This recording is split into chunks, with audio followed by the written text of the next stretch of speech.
मित्रों, कांग्रेस सरकार और कांग्रेस का नेतृत्व हमेशा झूठ बोलकर जनता को गुमराह करता है। मुझे तो हंसी आती है। इस देश की पार्लियामेंट में कांग्रेस के शहजादे राहुल गांधी किसानों की बात करते हैं। मैं आज उनको कहना चाहता हूं कि आपने किसानों का कितना अनाज खरीदा था। आपके समय में किसानों का बजट मात्र 26,000 करोड़ था और मोदी जी के समय में किसानों का बजट 26,000 करोड़ से बढ़ाकर 1,29,000 करोड़ करने का काम नरेंद्र मोदी जी ने किया। यूरोपियन यूनियन, इंग्लैंड, इसके साथ हुए जो एफटीए और अमेरिका के साथ हुई ट्रेड डील, ये दोनों के माध्यम से मोदी जी ने किसानों के हित को नुकसान पहुंचा है। मैं राहुल गांधी जी को चैलेंज देना चाहता हूं, किसी भी मंच तय कर लो, भारतीय जनता पार्टी का युवा मोर्चे का अध्यक्ष आकर आपसे चर्चा कर लेगा नुकसान किसने किया है। राहुल गांधी झूठ बोल रहे हैं, देश के किसानों को गुमराह कर रहे हैं। इंग्लैंड और यूरोपियन यूनियन के साथ हुए एफटीए और अमेरिकन ट्रेड डील, ये दोनों समझौते में किसानों को पूर्णतया नरेंद्र मोदी जी ने सुरक्षित किया है। सबसे पहले इस मंच के माध्यम से गुजरात और देश के लोगों को आज मन, शरीर, आत्मा और परम तत्व सभी को संरेखित करने के उत्सव शिवरात्रि की बहुत बहुत शुभकामनाएं देना चाहता हूं। आज डिजिटल इंडिया का एक्सटेंशन एक प्रकार से नरेंद्र मोदी जी की प्रेरणा से खाद्य और आपूर्ति की व्यवस्था तक पहुंच रहा है। मित्रों, डिजिटल इंडिया जब मैं शब्द प्रयोग करता हूं और 11 साल पीछे देखकर मुड़कर देखते हैं तो इस देश में हम कल्पना नहीं कर सकते। आज तो 60 करोड़ लोग ऐसे थे जिनके परिवार में एक भी बैंक अकाउंट नहीं था।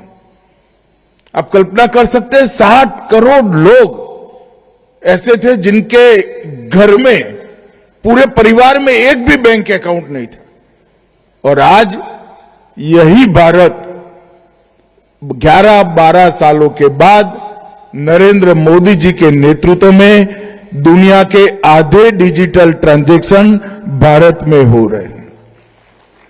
इसका मतलब है दुनिया में 2 डिजिटल ट्रांजैक्शन होते हैं तो उसमें से एक भारत में होता है।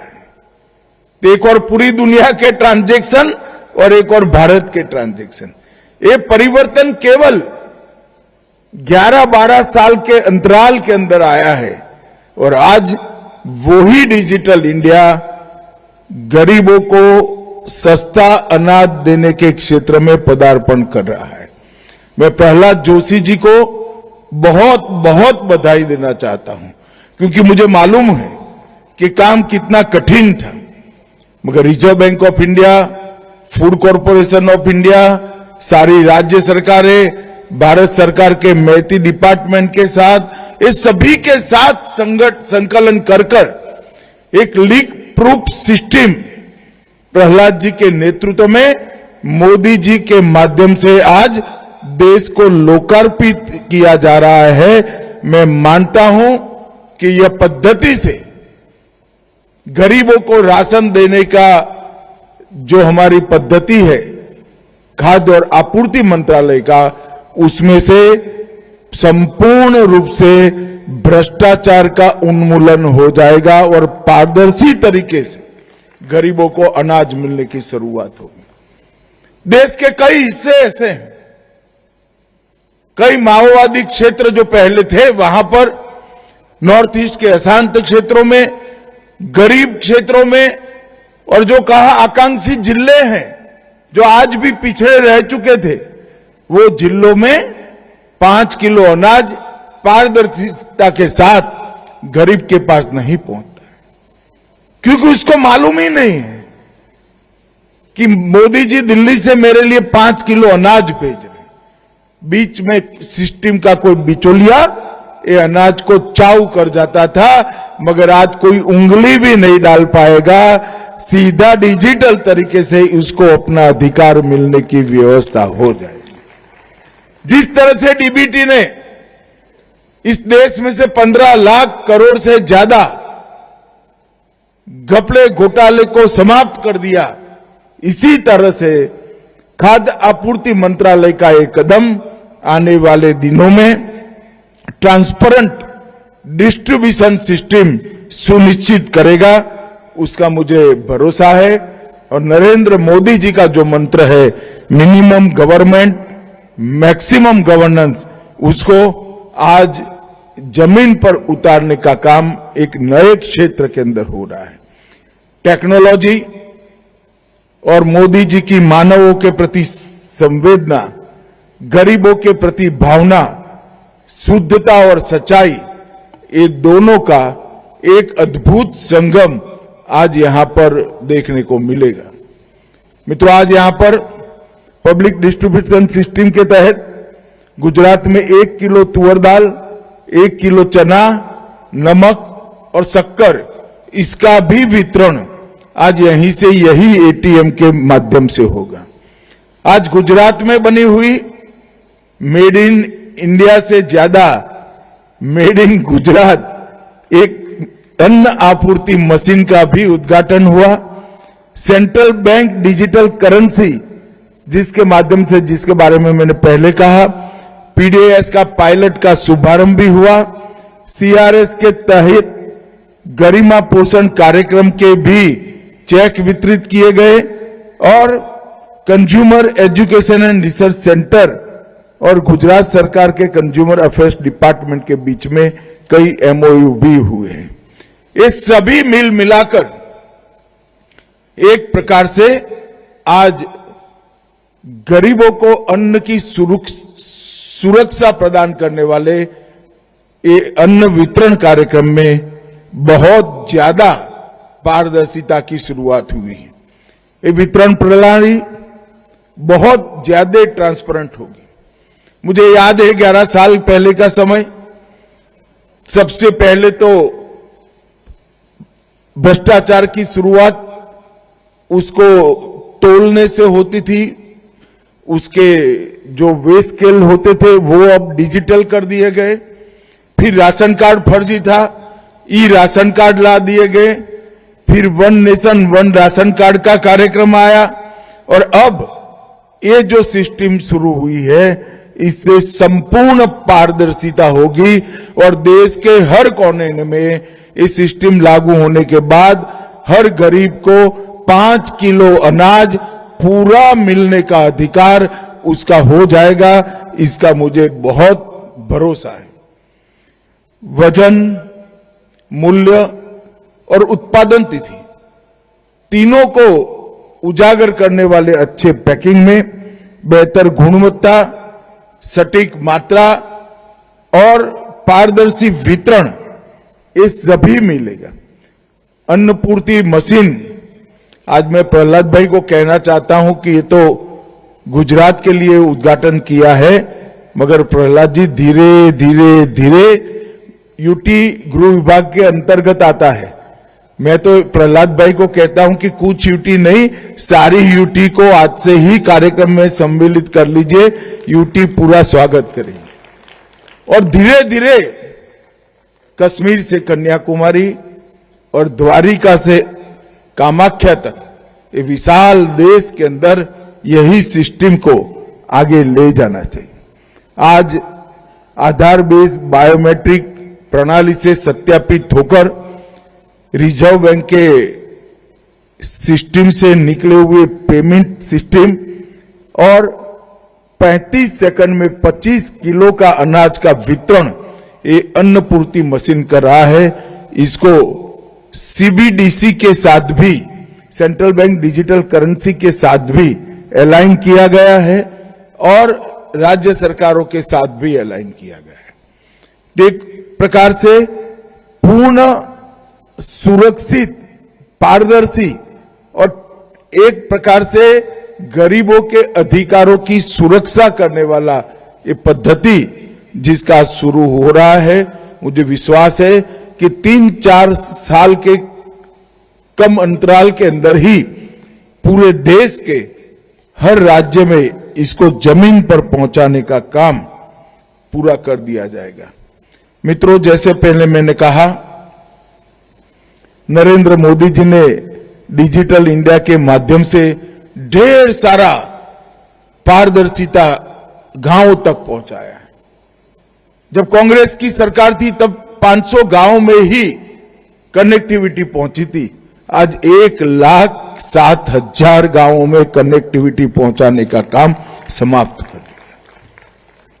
और डीबीटी के साथ साथ अभी प्रहलाद जी जिक्र कर रहे थे, मैं भी था, प्रहलाद जी भी थे, जो थे वो बड़े भावुक होकर मोदी जी के उद्गार को देख रहे थे जब उन्होंने 2014 में कहा था कि मेरी सरकार गरीबों की, पिछड़ों की, दलितों की, आदिवासियों की सरकार है और मेरी सरकार पर सबसे पहला अधिकार इस देश के गरीब, पिछड़ा, आदिवासी और दलितों का है। और आज पीछे मुड़कर देखते हैं तो 81 करोड़ लोगों को मुफ्त राशन, प्रति व्यक्ति प्रति माह 5 किलो राशन मिल रहा है। और आज इसमें ट्रांसपेरेंट सिस्टम को भी इंट्रोड्यूस कर रहे हैं। 81 करोड़ लोगों को खाद्य सुरक्षा, पूरे यूरोपियन यूनियन की आबादी से 4 गुना ज्यादा लोगों को खाद्य सुरक्षा देने का कार्यक्रम है। और ये खाद्य सुरक्षा अब ट्रांसपेरेंट हो। सिर्फ खाद्य सुरक्षा नहीं, 4 करोड़ लोगों को घर देने का काम नरेंद्र मोदी जी पूरा कर चुके हैं और बचे हुए 3 करोड़ लोगों को 2029 के पहले घर दिया जाएगा। 13 करोड़ घरों में पीने का पानी पहुंचा, नल से पीने का पानी, शुद्ध पानी पहुंचाने का कार्यक्रम समाप्त कर दिया है। इतने ही करीब करीब 13 करोड़ घरों में गैस का सिलेंडर पहुंचाया है। 12 करोड़ घरों में शौचालय पहुंचाया है और 2 करोड़ 91 लाख लखपति दीदी आज गौरव के साथ देश के विकास में अपना योगदान दे रही है। और कांग्रेस बात करती थी रोजगारी की। 1 करोड़ 9 लाख रेहड़ी पटरी वाले जिनको कभी लोन नहीं मिलता था, सरकार की कोई योजना इनको कवर नहीं करती थी, इस देश में 1 करोड़ 9 लाख रेहड़ी पटरी वालों को स्वनिधि योजना का फायदा हमारे प्रधानमंत्री नरेंद्र मोदी जी ने पहुंचाया है। सुरक्षापूर्ण नीतियों से 10 वर्ष में 60 करोड़ से ज्यादा गरीबों के रोजमर्रा के जीवन स्तर को ऊपर उठाने का काम नरेंद्र मोदी जी ने किया है और 10 ही साल में 27 करोड़ लोगों को गरीबी की रेखा से ऊपर उठाने का काम नरेंद्र मोदी सरकार ने किया। कांग्रेस ने गरीबी हटाओ की बात तो जरूर की, मगर गरीबी हटाने के लिए कोई कॉन्क्रीट काम नहीं किया। मोदी जी ने घर, बिजली, गैस, गटर, अनाज, 5 लाख का इंश्योरेंस, पीने का पानी, ये सारी चीजें देकर गरीबों को 10 ही साल में उनके जीवन स्तर को न केवल उठाया, 27 करोड़ लोगों को गरीबी की रेखा के ऊपर लाया और आज इस कदम से 81 करोड़ लोगों को मुफ्त अनाज देने का जो कार्यक्रम है उसको पूर्णतया पारदर्शी बनाने की शुरुआत हो रही है। मित्रों, कांग्रेस सरकार और कांग्रेस का नेतृत्व हमेशा झूठ बोलकर जनता को गुमराह करता रहा। मुझे तो हंसी आती है, इस देश की पार्लियामेंट में कांग्रेस के शहजादे राहुल गांधी किसानों की बात करते हैं। मैं आज उनको कहना चाहता हूं कि आपने किसानों का कितना अनाज खरीदा था? 10 साल यूपीए सरकार के, मनमोहन सरकार के और 10 साल नरेंद्र मोदी सरकार के। हमने आपसे 15 गुना ज्यादा अनाज एमएसपी पर किसानों से खरीदने का काम किया है।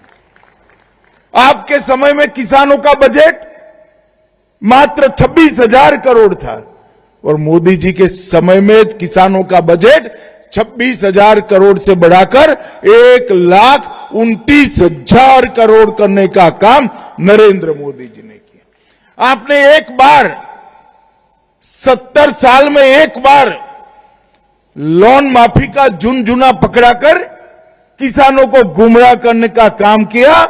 मोदी जी 10 साल से हर किसान के बैंक अकाउंट में 6,000 रुपया हर साल भेजकर उसको लोन न लेनी पड़े ऐसी व्यवस्था कर रहे हैं। और मित्रों, वो गुमराह कर रहे हैं कि यूरोपियन यूनियन, इंग्लैंड, इसके साथ हुए जो एफटीए और अमेरिका के साथ हुई ट्रेड डील, ये दोनों के माध्यम से मोदी जी ने किसानों के हित को नुकसान पहुंचाया है। मैं राहुल गांधी जी को चैलेंज देना चाहता हूं, किसी भी मंच तय कर लो, भारतीय जनता पार्टी का युवा मोर्चे का अध्यक्ष आकर आपसे चर्चा कर लेगा नुकसान किसने किया है।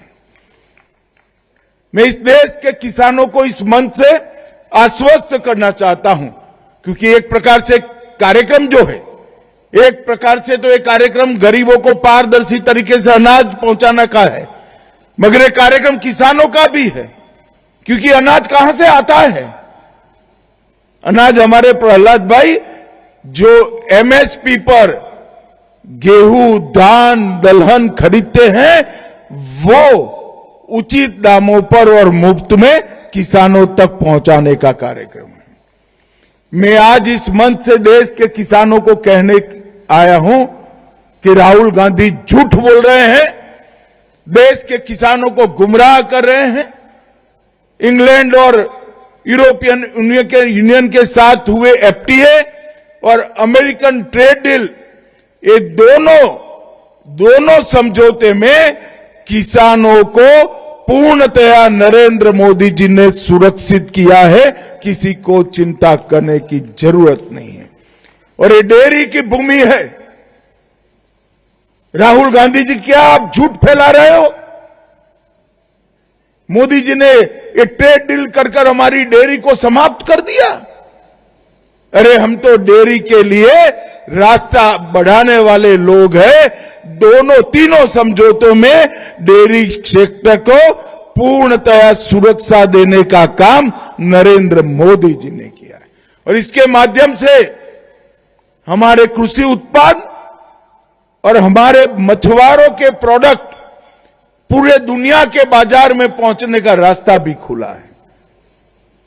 मैं आज फिर से एक बार भारत के मछुआरों को, भारत के पशुपालकों को और भारत के कृषकों को, किसानों को आश्वस्त करना चाहता हूं कि कभी भी आपके हितों के साथ समझौता भारतीय जनता पार्टी के नेता नरेंद्र मोदी कर ही नहीं सकते।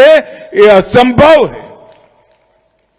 ये काम तो आपने जब मनमोहन सिंह की सरकार थी, डंकेल प्रस्ताव पर जब साइन किया तब किया था।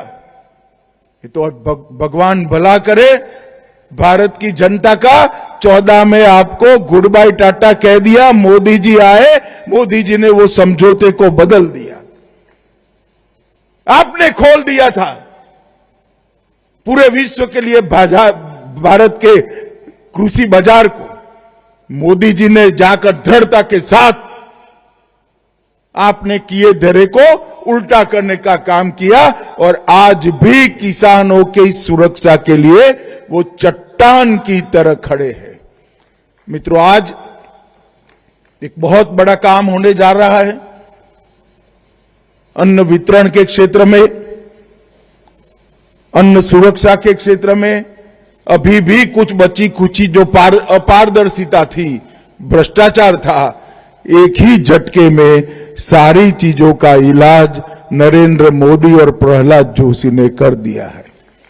और मुझे बहुत आनंद है कि गुजरात सरकार मुख्यमंत्री भूपेंद्र भाई और हर्ष भाई का मैं धन्यवादी हूं कि उन्होंने इसके प्रयोग के लिए गुजरात की भूमि चुनी है और विशेषकर मेरे मत क्षेत्र को चुना है। वो मेरे लिए बहुत आनंद का विषय है, क्योंकि इससे हर गरीब नागरिक को अपना जो अधिकार है, गेहूं प्राप्त करने का, चावल प्राप्त करने का, दलहन प्राप्त करने का, तेल प्राप्त करने का, नमक प्राप्त करने का, शक्कर प्राप्त करने का, वो अधिकार की पूर्णतया सुरक्षा अब पारदर्शी तरीके से होगी और बिचौलिए की कोई जगह नहीं बचेगी। प्रहलाद भाई को कई बार एक ग्रुप ऑफ मिनिस्टर में हम साथ में बैठते हैं। प्रहलाद भाई बड़े पेन लेकर इस सिस्टम को थ्रू किए हैं। बार बार मोदी जी का मार्गदर्शन लेकर इन्होंने सिस्टम को लीक प्रूफ बनाया है और लीक प्रूफ सिस्टम को आज लोकार्पित किया गया है।